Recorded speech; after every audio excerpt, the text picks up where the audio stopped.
I got FSD v14 Lite on my Tesla here. Let's see if it'll focus up. Yeah, there it is.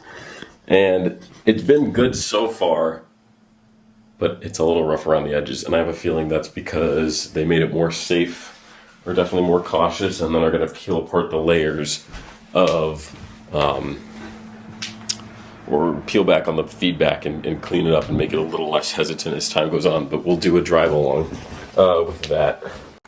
Now, something that I've noticed, I'll put on here, I actually have self-driving stats now that came as part of this update, and it actually shows not just since v14 Lite, but they added it a few updates ago, and I've actually 12.6.4 have been apparently driving 85% of the time on full self-driving. So I think I'm getting about the same with v14 Lite, but I am finding myself having to disengage quite a bit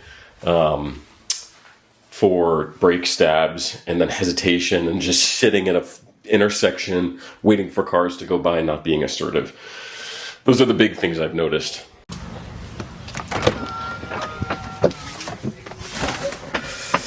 Alright, so I'm in the car here. You see the blue button shows up there.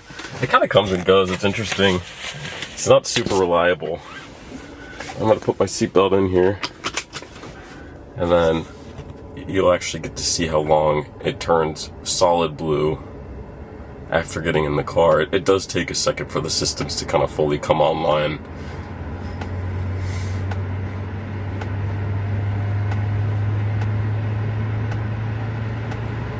There it is, so it's blue now. Now I'm gonna navigate, I'm gonna try to hide kind of my current location, but I'm gonna navigate to the location here, and we're gonna say start self-driving.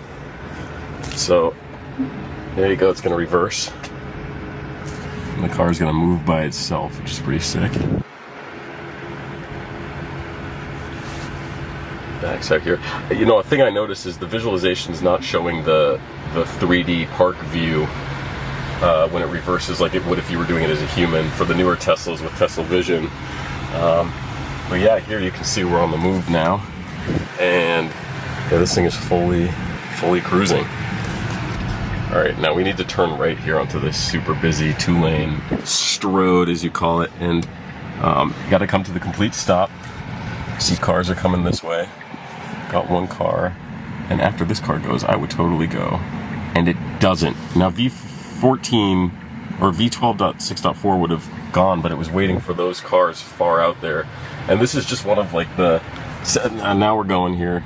That's just one of those like toned up safety things that I think they need to relax a little bit, because frankly that was a perfect opportunity to go, and when this road is a lot more busy, that sort of like pausing to wait for those really far out cars is quite frustrating, to be honest. But now we're on the move. So far in this drive, it's actually been going really smooth. I haven't gotten any of the phantom brakes. And it's been honestly great, handling the intersections well, and all the stoplights very smooth, much smoother than v14, or rather v12.6.4 in terms of stopping and traffic light handling.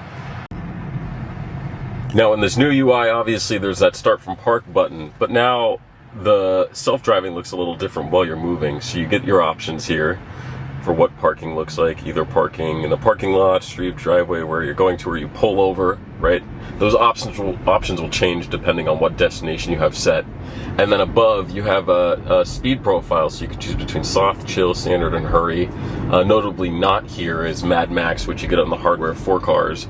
You get the streak as well, which shows you how long you've been using FSD without intervening and taking over. So if you start a new drive manually, that won't break your streak. But if I'm in the middle of self-driving and I take over right now without waiting for the car to park, that kills the streak.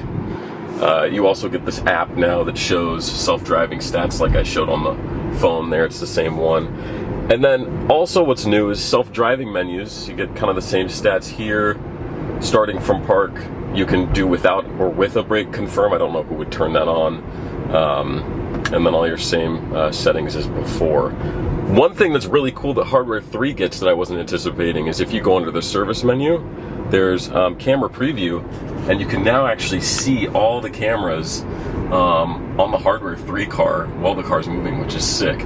So I can tap the wide angle here and you can see that in front of me, or the narrow camera in the front, even, you know, the reverse and the pillar camera, so you can actually see the pillars inside Hardware 3, which is awesome.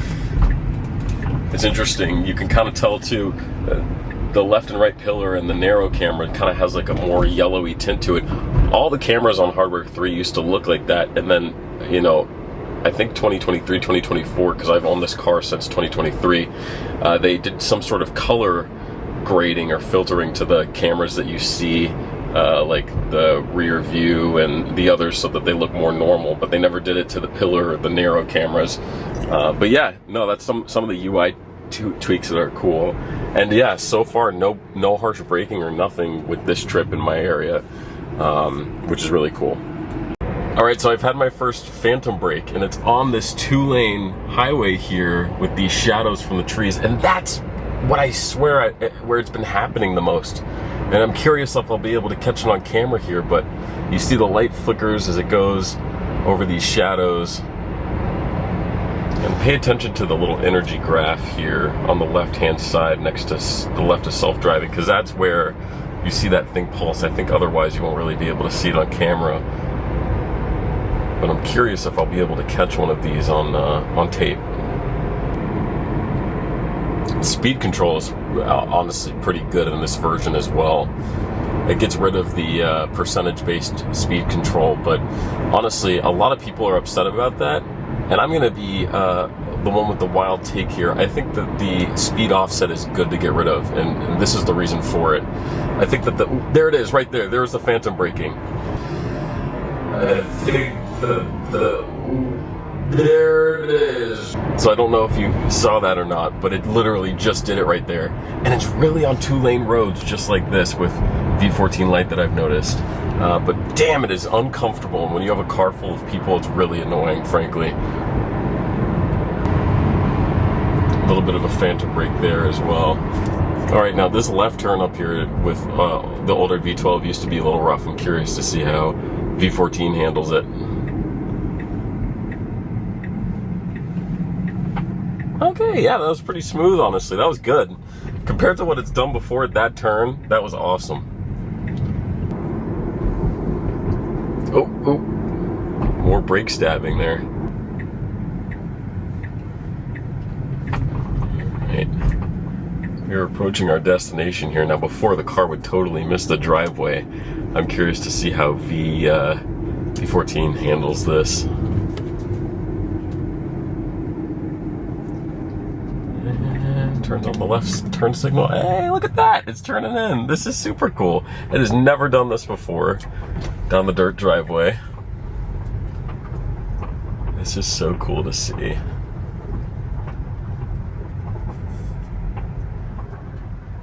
Parks. Beautiful. That's fucking awesome. Pardon my language, but it has not done that before. So, overall verdict on this. It definitely needs refinement. It is very brake happy. Jabs the brakes constantly, but besides that, the parking is freaking awesome. It doesn't always kill it, but it's definitely better than what we had before. It does feel more stable and sturdy and smoother in other areas. It's just that brake stabbing. That's the only thing. And the hesitation. It needs to go and be assertive. It's very hesitant. Tone back the safety a little bit, and it would actually be a little safer in my opinion. A fun idea I thought would be, what if I see the camera visibility from around the car and what that looks like, right? So what I'm going to do is I'm going to walk around the car so you can get an idea of visibility, right?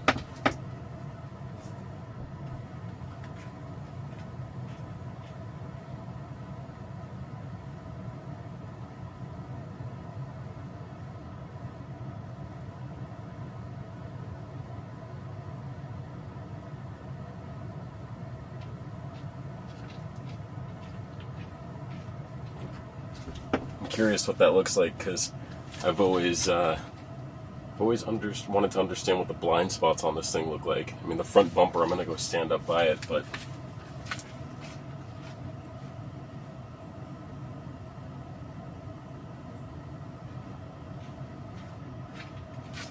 I've been curious what its limitations are, but the camera only stuff is pretty cool.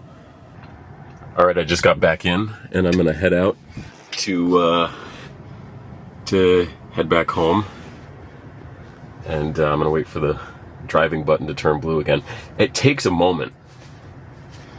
There it is. I'm gonna tap it. Puts itself in reverse. Now, there is a big sand pile right there, so I hope that it's gonna avoid that, and it seems to be doing all right.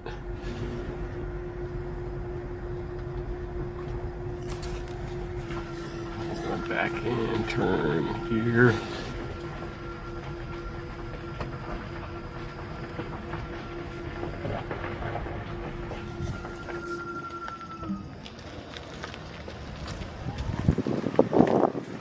That is super cool. Man, the park stuff is awesome.